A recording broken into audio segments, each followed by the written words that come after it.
4 PM news network में दोस्तों आपका स्वागत है। मैं हूं आपके साथ राशिद ज़हीर।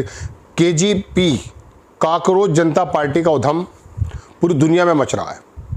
मैं भारत की बात नहीं कर रहा हूं, लेकिन भारत के जो आसपास के मुल्क हैं वहां पर भी काकरोच पार्टी का जिक्र चल रहा है और ये बात बताई जा रही है कि भारत के अंदर एक बहुत बड़ा एक हंगामा बरपा है। इससे हर भारतीय को सचेत होने की ज़रूरत है। वजह उसकी यह है कि जितने भी पड़ोसी मुल्क हैं और आसपास के मुल्क हैं, आप ये मत समझिए कि वो आपसे, मेरे भारत से या आपके भारत से बहुत ज़्यादा प्रेम करते हैं। उनका मकसद ये होता है कि किसी भी तरीके से भारत की बढ़ी हुई ताकतों को ख़त्म किया जाए। बहुत सारी सरकारें ऐसी भी होती हैं जो उनके उस प्लान के अंदर गाहे बगाहे जाने अनजाने में शामिल भी हो जाती हैं, और बहुत सी सरकारें ऐसी होती हैं जो डटकर खड़ी हो जाती हैं। तो ऐसे समय में कोई भी रिवॉल्यूशन, कोई भी ऐसा संग्राम, कोई भी ऐसा मैं कह सकता हूँ प्रोग्राम, उसको आप इस तरह से मत लीजिएगा कि आपको लगे कि देश बदलने वाला है। अब ज़रा काकरोच पार्टी पर आते हैं दोस्तों। ये तो मैं बता चुका हूँ, कल हमारे यहाँ डिबेट हुई, मैंने उसमें डिटेल में आपको बताया कि दरअसल हमें सचेत होने की ज़रूरत है। लेकिन फिर भी मैं आपको बात पूछना चाहता हूँ कि सिस्टम के ख़िलाफ़ अगर फिल्मों में आप देखते हैं और रियल लाइफ के अंदर भी अगर कुछ ऐसा हो गया है तो उसमें बुराई क्या है? वो काकरोच पार्टी के जो लोग जो उनको सपोर्ट कर रहे हैं वो जाहिर सी बात है मरीज़ हैं। मरीज़ इन द सेंस भूखे हैं, परेशान हैं। अचानक कोई भी संगठन, कोई भी प्लेटफॉर्म, कोई भी पार्टी इस तरह से इतने करोड़ लोगों को नहीं जोड़ पाएगी। उसके अंदर मैंने कल बताया था 0.1% ऐसा संभव है कि कोई डीप स्टेट, कोई बाहर की ताकत ट्विटर को, इंस्टाग्राम को, इन चीज़ों को भर दे और वो कर दे, वो बात अलग है।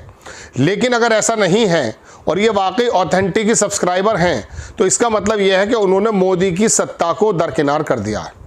वो मोदी की सत्ता के सिस्टम के खिलाफ हैं। अकलमंदी यह है काकरोच पार्टी की कि वो मोदी को, राहुल को या किसी और को डायरेक्टली इनडायरेक्ट वे में ज़्यादा टारगेट नहीं कर रहे हैं। उनका मकसद सिस्टम से है और इसमें कोई दो राय नहीं कि सरकार का जो सिस्टम है, चुनाव आयोग जो है, अदालतें जो हैं और बाकी तमाम जो टूल्स कह सकते हैं जो इस समय पंगु बन चुके हैं सरकार के सामने, उन लोगों ने जब घुटने टेक दिए तो सही बात आपके सामने नहीं आ पा रही है। भारत के जो तज्जिया निगार हैं, जो बड़ी बड़ी नज़र रखते हैं, उनके सामने जब ये बात आई है कि बीजेपी चुनाव तो जीत रही है लेकिन इकोनॉमी लूज कर रही है, आपको सही स्थिति जो गोदी मीडिया जिसका काम था बताने का, वो नहीं बता रहा है कि एफडीआई या एफपीआई कितना निकल चुका है, कितना वापस आ रहा है, रुपये की हालत क्या है, डॉलर की हालत क्या है। डॉलर मजबूत होता है, रुपया कमज़ोर होता है तो तुम्हारी और मेरी ज़िंदगी में फ़र्क क्या पड़ता है? हमें काकरोचों की इस सोच के ऊपर ज़रा सोचना चाहिए कि ये इसका मतलब ये है कि इतने सारे लोग, इनमें से 10% तो लोग ऐसे होंगे ना जो थोड़ा दिमाग रखते हैं। उन्होंने अगर नीतियों को, सिस्टम के खिलाफ आवाज़ उठाने की बात की है, नीट का पहला मुद्दा आपके सामने आया है, तो ये मुद्दा तो आपका और मेरा है। मैंने कल डिटेल में इसके बारे में डिस्कशन किया दोस्तों कि मैं किसी भी ऐसे आंदोलन का आंख मीच के समर्थन नहीं करता। मुझे मालूम नहीं है वो किसके माध्यम से चलाया गया है, क्योंकि मैं ये जानता हूं कि 12-13 बरस पहले एक बुढ़ा महाराष्ट्र से आया था, उसने आकर के यह ड्रामा किया था दिल्ली में और उसके बाद पता चला कि आरएसएस फंडेड था। लोगों ने ऐसा आरोप लगाया, आरएसएस के नेता उसके मंच में नजर आते थे और 12 साल से ऐसा सोया कि मोदी की किसी नीति को उसने आवाज़ उठाई नहीं है। कहने का मतलब उस वक्त भी सब मैं हूं वन्ना करके निकल गए थे।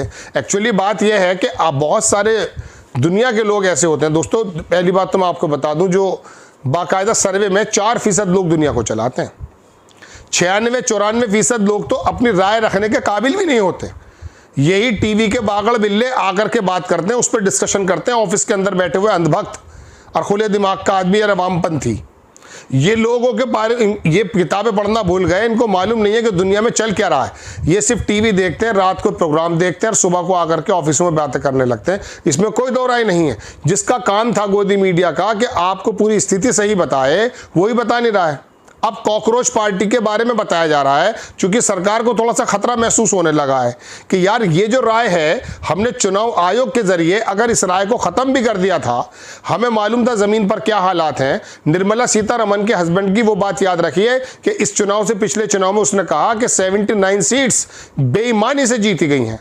अगर मिसाल इसी इलेक्शन में अगर 79 सीट्स और कम हो जाती तो बीजेपी सरकार में नहीं आती। मैं ये नहीं कह रहा हूं बीजेपी आती है कांग्रेस आती है तो कुछ सुरखाब के पर लग जाते। मेरे कहने का तो मतलब दोस्तों ये है कि कॉकरोच पार्टी ने जो उधम मचाया है और जिससे बीजेपी थोड़ी परेशान है, बहुत से लोग कह रहे हैं बीजेपी का ही उसके अंदर काम हो सकता है, वो विपक्ष को सबको साइड लाइन करना चाहती, किसी भी संभावना से इनकार नहीं किया जा सकता। लेकिन मैं आपसे पूछना चाहता हूं, आइसक्रीम बेचने अगर कोई आया है, बेचने वाला कौन है इस बात को छोड़ दीजिए, लेकिन जो आइसक्रीम है क्या इस समय जरूरत है या नहीं, पानी की जरूरत है या नहीं, प्यासे हम हैं या नहीं, ये 2 करोड़ या 2.5 करोड़ या 1.5 करोड़ जितने लोग भी कॉकरोच इकट्ठे हुए हैं, इनकी बात मैं आपको बता दूं, क्या ये प्यासे नहीं हैं? इन्होंने सिस्टम पर आवाज नहीं उठाई है। अक्लमंदी ये है कि इन्होंने मोदी को, राहुल को, अखिलेश को, ममता को टारगेट ज्यादा नहीं किया, इन्होंने सिस्टम को किया, और सिस्टम तो करप्ट हो चुका है। मैं आपको दोस्तों फिर बता दूं, उसमें कोई दो राय नहीं कि इनकी बागडोरें, इनकी बागें वाकई सरकार के हाथ में होती हैं, लेकिन अगर ये सिस्टम के अंदर बैठा हुआ, ये जो है ना मुंह में गुटखा भर के जो बैंक में बैठा है और ये बात करने को तैयार नहीं, अगर ये भी सही हो जाए तो आप फिल्म देखिए कमल हसन की हिंदुस्तानी पहली वाली, उसमें यही चीज़ दिखाई जाती थी। सिस्टम इतना खराब हो चुका है कि जगह जगह रिश्वत और कोई सही काम होने को तैयार नहीं है, और यही वजह कि नीट की बार बार परीक्षाएं लीक हो जाती हैं। बात नीट की नहीं है दोस्तों, बात 69 नौकरियों की भी जो उत्तर प्रदेश में है, जिसको अखिलेश यादव कल कह रहे थे, हर जगह हर शाख पे उल्लू बैठा है, करेंगे क्या?